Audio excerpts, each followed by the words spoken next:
Now, when police attend the scene of a crime, they're often looking for physical evidence, such as fingerprints. But these days, digital information on devices like laptops or mobiles can be just as important. It can also be very difficult to preserve.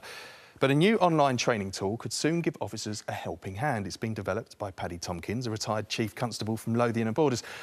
Hello, Paddy. Now, we've set up a bit of a crime scene here in the corner of our studio, but this is typical of, say, a modern-day flat. We've got a laptop, we've got a mobile phone and a router in the corner. But these are all things that could potentially have a lot of evidence that needs preserving. Absolutely, and as you said, the universal presence of digital devices such as these days means that a crime scene can be continually changing, even if it doesn't look like it. Evidence is embedded in things like texts, emails, online accounts, social media and so on. And because, particularly with network devices, information is constantly being processed, changed and transferred, first responders need to know how to engage with the different devices, how to recognise them and what to do to secure the digital evidence within them. OK, and that's the online tool that we've got here on our desk. And this really works the same as the golden hour principle that every police officer works to, when you know that any crime scene, evidence will go over time and you need to preserve it very, very quickly. So how does this help that then, the online tool? So recognising this huge growth in terms of the demand in terms of digital devices... We're just going to see it in action now.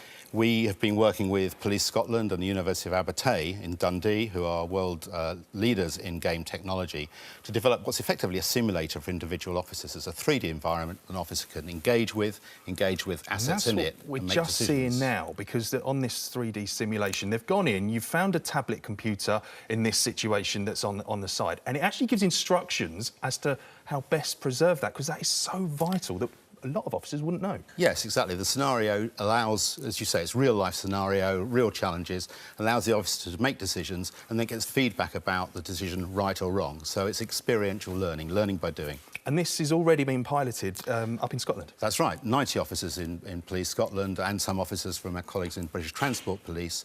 We're about a third of the way through that process at the moment and getting very positive feedback. And you're also getting positive feedback from the older officers who are actually taking to this very well. Interestingly, emerging early findings suggest that some of the older officers actually do better at the assessment level within this.